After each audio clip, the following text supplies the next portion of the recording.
Okay, we're going to jump right into this. And I'm going to start off how we always do. We just did the introduction. I'm going to start off how I always do. We're going to correlate some of the information that we got within our introduction to a book written in 1907 by the author Gerald Massey. The title of the book is called Ancient Egypt, Light of the World, Volume 1. Now I'm going to start off with a quote. Okay?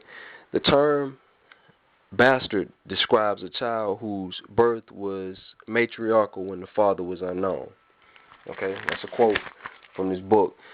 And I'm going to take another excerpt from it. The earth was producer of food and was looked upon as mother of life. The cave was the womb. The mound of earth or rock was made a type of earth, mother, in stone, seat of Isis, or conical pillar of Hathor. The stone was a symbol of earth, especially the stone with a hole in it that made use of in the mysteries as the emblem of the second or spiritual birth. Now, as we go through this whole discourse, we're going to run into a lot of symbols, a lot of structures that are attributed to the patriarchal system, but as we unravel the patriarchal system itself, we'll see that they have their root or their origin in the matriarchal system.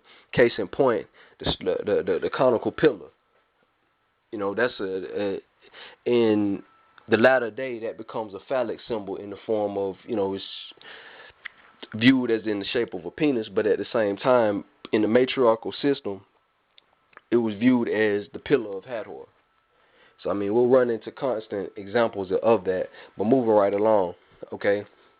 Massey also puts down, in the Kamite divine drama, the soul from earth is assimilated to the zoo type, or is invested in their forms and endowed with their forces, which had figured forth the earlier nature powers of mythology. He goes on to write, the Egyptian ritual is written in this language of animals, and never was it read in the past, never will it be in the future, unless the thinking can be done in the ideographic types of thought. Merely reading the hieroglyphics as phonetics is but a first lesson in sign language. Okay, just to touch on that briefly, in Blackpages Volume 2, we went into the fact that black people, Africans, pretty much invented everything on the planet Earth. Every science that we even currently have or whatever has its origin in the indigenous peoples of the planet. But just to take it a step further, specifically right here, we're talking about written language. Okay, it's a known fact as far as our research goes that Africans invented the first spoken language, and evidence of that is that the Kushite family of languages is the oldest family of languages on the planet Earth today, with the most diversified dialects on the planet today. That means it had the longest amount of time to diversify and come up with all those dialects. Okay, not only did we come up with the first spoken language, but we also came up with the first written language. Okay, within that connotation of written language, we also came up with sign language. And when we refer to sign language in today's standards, we think of hand gestures, language that's spoken in hand gestures, but at the same time, sign language goes a lot deeper than that. When we refer to hieroglyphs, you know, and normally when we think of hieroglyphs, we think of Egyptian hieroglyphs, but Chinese characters also qualify as a form of hieroglyphs. Okay, but they have their origin in the hieroglyphs of Africa. Hieroglyphs, we'll take Egypt for example. These hieroglyphs are nothing but visual sign language. In the same zootypes, as is mentioned, the same animals used are used in the same context that are used in the rest of Africa. You know, and it even rolls over to modern day folk tales like Brer Rabbit, Brer Fox, and all that stuff like that. When you have different animals that take on different characters, similar to how we use metaphors in our culture today. And when you call a man a snake in the grass, or you call a sloppy man or something like that, a pig, or a greedy person a pig, or something like that. These metaphors are examples of those same zoo types being used in sign language or whatever. You have the character, the Mexican character Zorro. You know, in Spanish, Zorro means the fox. So he's a cunning man, you know. I mean, so we can see how those zoo types are carried over into our everyday usage. And we'll continue. Ceremonial rites were established as the means of memorizing facts in sign language when there were no written records of human past. The knowledge was acted. The ritual was exhibited and kept in ever-living memory by continual repetition. The mysteries were found on this basis of action. Dancing was a form of sign language. To know certain mysteries implied the ability to dance them when they couldn't otherwise be expressed. So, really, any person, any member of a secret society, that ought to ring bells right there. That really ought to ring bells. But at the same time, that just furthers what we were talking about as far as sign language. When we see African dance, and even anybody into martial arts, you have forms that you learn which are reminiscent of a dance or whatever to keep certain information locked within the form. You learn the art through the form. And same thing as far as the dance. Each movement had a specific message that it was trying to convey. So that's reminiscent of that. Gerald Massey goes on to say, the Arunta tribe of Central Australia danced the Untipa dance in the ceremony of young men making at the time of circumcision. This tells the story of the way they came in what is known as the range all along. It is said to be the dance of the Untupa women in the Alcharingu, who were beings of both sexes and who danced all the way until their organs were modified and they became as other women are.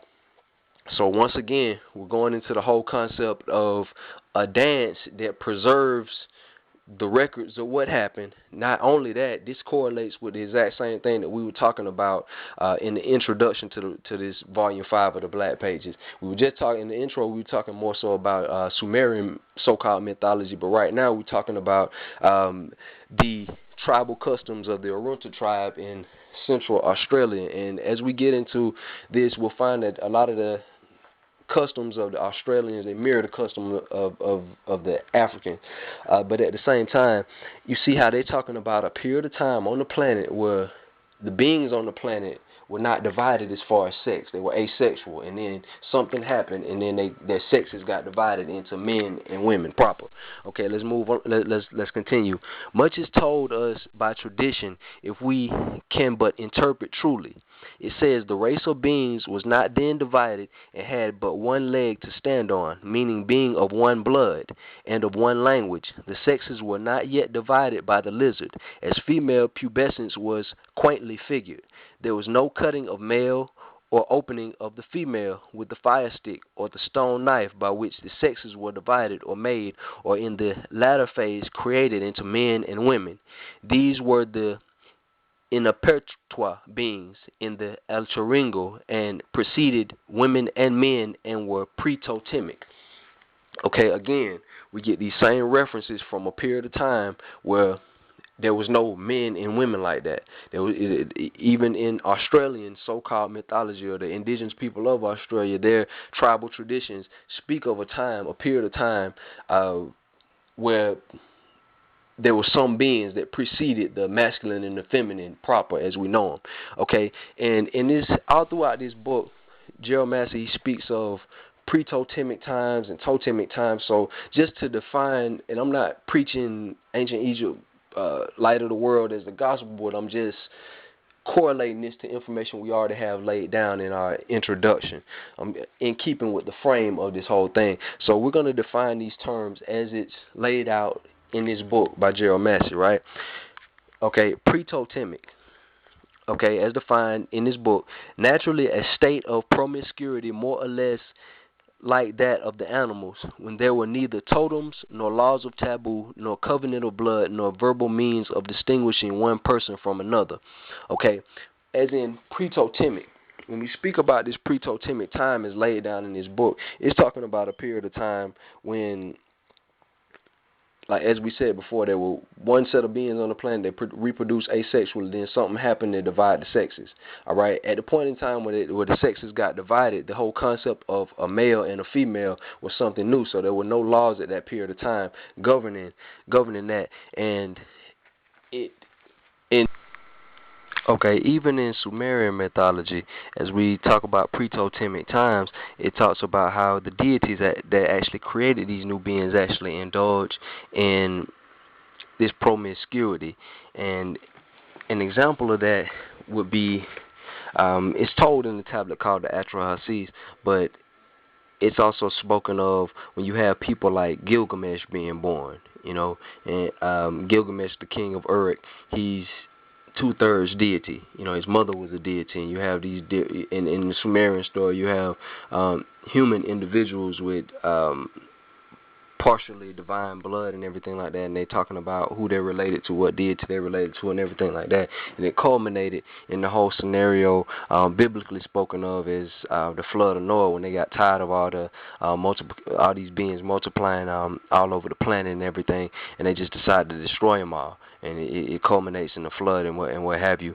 As they talk about totemic times, they're talking about the earliest form of society in which the human group was first discreted from the gregarious horde that groveled together in animal promiscuity.